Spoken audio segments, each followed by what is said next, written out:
বিশ্ব সংসারে গল্পের লাইভ স্ট্রিমিং চলতেই থাকে। সেই সব গল্পই শুধু বইয়ের পাতা নয়, জীবনের খাতা থেকেও তুলে এনে শোনাই আপনাদের। শুনছেন গল্পের সংসার, আড্ডা গল্পে জমজমাট। গোলকুঠি নামের জায়গাটায় সেদিন মহা শোরগোল। সেটা অবশ্য খুব একটা নতুন ব্যাপার নয়, প্রায়শই সেখান থেকে এমন শব্দ আসতেই থাকে। আসলে সেই বাড়ির কর্তাটি বেশ রকচটা মানুষ, একটু রাগলেই আর তার রক্ষে নেই। হাতের সামনে যা পান সঙ্গে সঙ্গে সেগুলো ছুঁড়ে ছুঁড়ে ফেলতে থাকেন। তা সেদিন রাগের মাথায় খান ছয়েক কাচের প্লেট ভেঙে টুকরো করে সবই তিনি একটু থেমেছেন। ঠিক এমন সময় শান্ত অথচ গম্ভীর স্বরে গিন্নি হুকুম দিলেন, দোকানে যাও, 6খানা কাচের প্লেট কিনে নিয়ে এসো, এক্ষুনি যাও। উমা, এতক্ষণ যে কর্তামশাই বীর বিক্রম দেখাচ্ছিলেন, তিনি এবার একেবারে চুপ। অমনি পায়ে জুতো গলিয়ে ব্যাগ হাতে বেরিয়ে পড়লেন কর্তামশাই। মনে মনে তিনি নিশ্চয়ই আন্দাজ করে ফেলেছেন যে বাড়ি ফেরার পরে তার খাওয়াটি আজ বেশ জবরদস্ত হবে, আর তাহলেই তিনি খুশি। দুলকি চালে এবার বাজারের দিকে চললেন ভাগলপুরের সেই ডাক্তারবাবু। ফেরার সময় জ্যান্ত মাছ টাছ কিছু পেয়ে গেলে তো আর কথা নেই। খোদ রবীন্দ্রনাথ পর্যন্ত যাকে নিমন্ত্রণ করে ডেকে নিয়ে পেট ভর্তি করে খাওয়ান, নিজের গিন্নি কি আর তাকে না খাইয়ে রাখতে পারবেন? লীলাবতী মুখে যতই কঠিন হন, তার মনটা বড্ড নরম। খুব ভালো করেই জানেন সে কথা লীলাবতীর কর্তামশাই আমাদের বাংলা সাহিত্যের বনফুল। তাই এবার তিনি নিশ্চিন্তে বাজারের দিকে চললেন। হ্যাঁ, বনফুল মানে বলাইচাঁদ মুখোপাধ্যায়ের গল্পই আজ শোনাবো আপনাকে। সাহিত্যে, সম্মানে, সারল্যে, চিকিৎসাবিদ্যায়, বন্ধুকৃত্যে এবং আমোদে তার মতো বড় লোক জানেন সত্যি সত্যি বেশ বিরল। আজ শোনাবো বনফুলের কথা। আমি শাওলি, আর আপনি শুনছেন প্যাস্টেল এন্টারটেনমেন্ট প্রেজেন্টস বড় লোকেদের গল্প।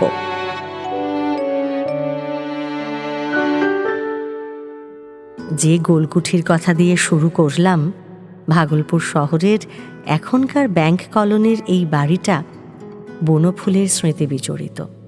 বনফুলের ভাগলপুরের এই বাড়িতে পঙ্কজ মল্লিক থেকে কণিকা বন্দ্যোপাধ্যায়, আশাপূর্ণা দেবী, তারাশঙ্কর বন্দ্যোপাধ্যায়, বীরেন্দ্রকৃষ্ণ ভদ্র, সুরকার নচিকেতা ঘোষ, কে না এসেছেন। প্রবাসী এক বাঙালির বাড়ির এই বৈঠকগুলোই সেই সময়ে বাংলা সাহিত্যকে পথ দেখিয়ে এগিয়ে নিয়ে যেত জানেন। অবশ্য না, বনফুলের কথা তার ভাগলপুরের জীবন দিয়ে শুরু করলে তো চলবে না। আগে তো বলাইচাঁদের বনফুল হয়ে ওঠার পর্বটাও বলতে হবে, তাই না? আসলে স্কুলের হেডমাস্টার মশাইয়ের প্রতিদ্বন্দ্বী হয়ে উঠেছিলেন বলেই নিজের আসল নামটাকে সাহিত্যের খাতায় আর আনতে পারেননি বনফুল। ব্যাপারটা ঠিক বোঝা গেল না তো? তবে শুনুন, বিহারের সাহেবগঞ্জ রেলওয়ে হাই স্কুলের হেড পণ্ডিত রামচন্দ্র ঝা সেই সময় একটু কাব্য চর্চা করতেন, আর তাঁর স্কুলেরই ক্লাস 8-এর বলাইচাঁদের লেখা একটা কবিতা সে সময় মালঞ্চ পত্রিকায় ছাপা হয়ে গেল। স্কুল জুড়ে তো বলাইচাঁদ তখন হিরো, সবাই তাকে মাথায় করে নিয়ে নাচছে। এমন সময় স্কুলের সেই হেড পণ্ডিত তাকে ডেকে পাঠালেন, আর তারপর গম্ভীর স্বরে জানতে চাইলেন যে পড়াশোনার বদলে সাহিত্য চর্চা করে বাবার রক্ত জল করা টাকা বলাইচাঁদ কেন নষ্ট করছে। বলাইচাঁদের বাবা সত্যচরণ মুখোপাধ্যায় তার ছেলের কবিতা লেখার সঙ্গে নিজের টাকা নষ্ট করার কোনো সম্পর্ক খুঁজে পেয়েছিলেন কি না সেটা অবশ্য জানা নেই, কিন্তু বলাইয়ের বন্ধুরা বুঝে গিয়েছিল যে হেড পণ্ডিত ঝাঁ স্যারের চেয়ে পাছে বলাইয়ের নামধাম বেশি হয়ে যায়, সেটাই হলো তার ভয়ের আসল কারণ। বন্ধুদের কথা অবিশ্বাস করার কোনো কারণও ছিল না। এমন অবস্থায় কি করা যায়? কবিতা লেখাটা তো আর ছাড়া যাবে না, তাহলে নিজের নামটাই ছেড়ে দিলেন বলাইচাঁদ। ছোট থেকে বন জঙ্গল, গাছপালা, ফুল পাখি ঘেরা প্রকৃতি তাকে ভীষণ টানত। আর সেই টানের কারণেই নিজের নামটাও এবার প্রকৃতির সঙ্গেই মিলিয়ে নিলেন তিনি। বলাইচাঁদের ছদ্মনাম হল বনফুল। এই ছদ্মনামেই সাহিত্য সৃষ্টি শুরু হলো তাঁর। সেই যে হেড পণ্ডিতের ভয়ে নকল নাম নিয়ে লেখার জগতে তিনি এসে পড়লেন, নিজের হাতে কলম থাকলেও এরপর আর কখনোই আসল নামে ফিরতে পারেননি বলাইচাঁদ। কারণ বনফুল নামে ততদিনে তিনি বিখ্যাত হয়ে উঠেছেন, আর এতটাই বিখ্যাত হয়ে উঠেছেন যে তাঁর সঙ্গে আলাপ করতে চেয়েছেন স্বয়ং রবীন্দ্রনাথ ঠাকুর। অবশ্য সেই আলাপের প্রেক্ষাপটটা কিন্তু মোটেও মধুর ছিল না, জানেন। একটা কবিতায় রবীন্দ্রনাথকে একটু ব্যঙ্গই করেছিলেন বনফুল। তখনও তিনি রবীন্দ্রনাথকে সামনাসামনি চেনেন না, কিন্তু রবীন্দ্রনাথের কোনো একটা আদর্শকেই একেবারে মানতে পারেননি বনফুল। আর খোঁচাটা সেখানেই দিয়েছিলেন। সংবাদপত্রে সেই কবিতাটা রবীন্দ্রনাথ নিজেও পড়েন, আর কবিতা পড়ে তিনি তো মুগ্ধ। রাগ করবেন কি, বরং কবির সঙ্গে আলাপ করার ইচ্ছে প্রকাশ করলেন। এদিকে চিকিৎসক হিসেবে তখন বনফুলের বেজায় পসার। দিনে চিকিৎসা, ল্যাবরেটরির কাজ, সন্ধেবেলা আর রাতে লেখালেখি, হাতে তার একটু সময় নেই। তার উপরে তার স্বভাবটাও একটু কঠিন। ভাগলপুরের প্রবাসী বাংলার রবীন্দ্রপ্রেমটা তখনও তিনি ঠিক বুঝে উঠতে পারেননি। তাই রবীন্দ্রনাথের ইচ্ছের উত্তরে শটান বলে পাঠালেন যে তিনি চিকিৎসক, বিনা কলে মানে বিনা নিমন্ত্রণে তিনি কোথাও যান না। বাঙালির কাছ থেকে এই রকমই একটা তেজ আশা করতেন রবীন্দ্রনাথ। এবার তিনি ভারী খুশি হয়ে পত্রপাঠ সপরিবারে নিমন্ত্রণের চিঠি পাঠালেন বনফুলকে। আর সেই চিঠি পাওয়ার সঙ্গে সঙ্গে স্ত্রী সন্তানকে নিয়ে শান্তিনিকেতনে হাজির হলেন বনফুল।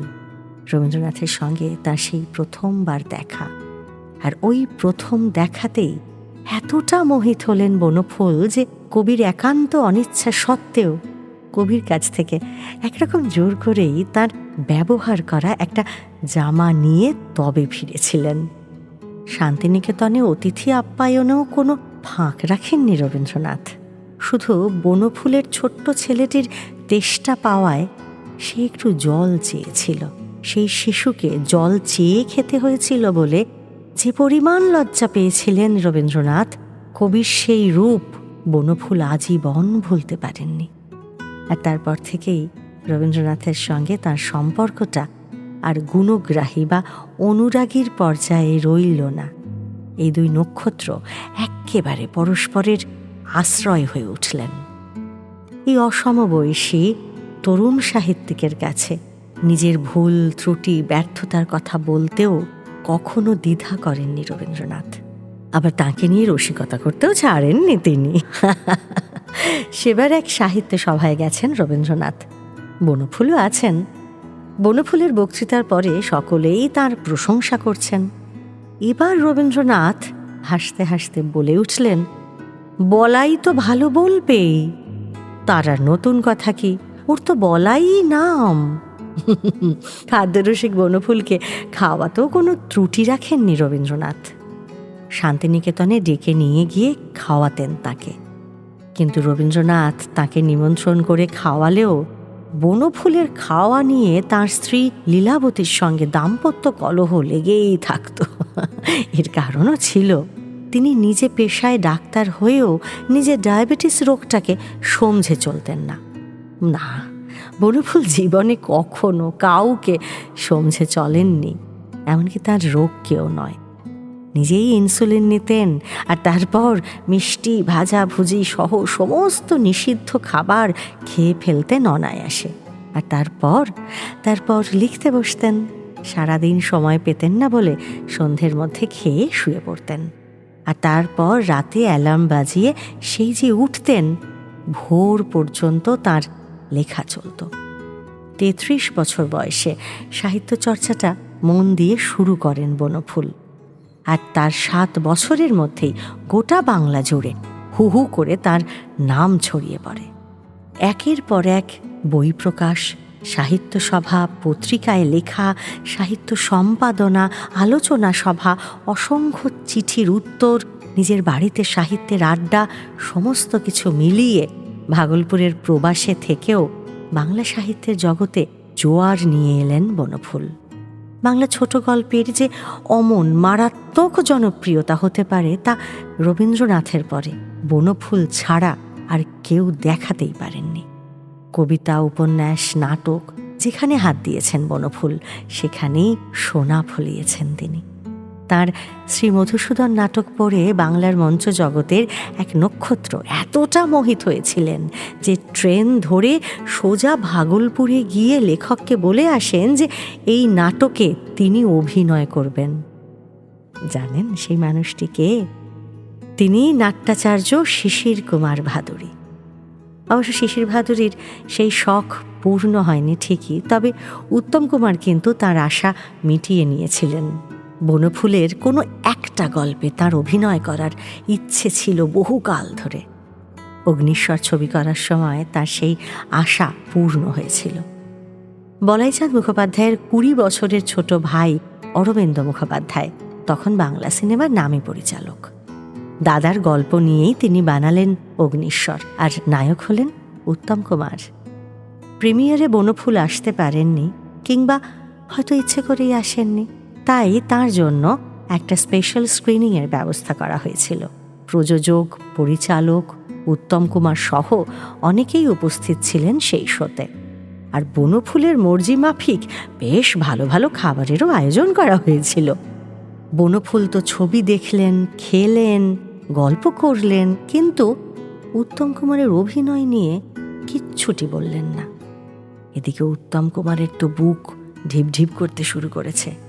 তাহলে কি তার অভিনয় পছন্দ হয়নি লেখকের? আসল ডাক্তারের চোখে নকল ডাক্তারের কি কোনো ফাঁকি ধরা পড়ে গেল? নিজের ভয়ের কথাটা চুপি চুপি পরিচালকের কাছে বলেই ফেললেন উত্তম কুমার। এদিকে অরবিন্দবাবু বনফুলের ভাই হলে কি হবে, দাদাকে তিনি এতটাই ভয় করতেন যে দাদার সামনে চা পর্যন্ত খেতেন না। তবে সে যাই হোক, তিনি শেষ পর্যন্ত উদ্যোগী হয়ে দাদাকে অনুরোধ করলেন যে উত্তম কুমারের অভিনয় নিয়ে যদি কিছু বলেন বনফুল। বনফুল একবার উত্তম কুমারের দিকে তাকালেন, আর তারপর তাঁর কাঁধে হাত রেখে হাসি মুখে বললেন, ভালো কাজ করেছ তুমি, একদম ঠিকঠাক মানিয়েছে। উত্তম কুমার তো এবার যেন হাঁপ ছেড়ে বাঁচলেন। কিন্তু এই প্রতিক্রিয়াটা শুরুতে জানালে কি হতো? ওই যে নিজেই বলেছেন তিনি যে তিনি সামাজিকতা খুব একটা করতে পারেন না, চট করে মেলামেশাও করতে পারেন না, আর তাই লোকে তাকে ভয় পায়। তবে তাতে তার নিজেরই সুবিধে হতো খুব। হ্যাঁ, নিজের সুবিধে মানে যে কোনো পরিবেশ, পরিস্থিতি আর অভিজ্ঞতাকেই তিনি গল্পের প্লট বানিয়ে ফেলতে পারতেন খুব সহজেই।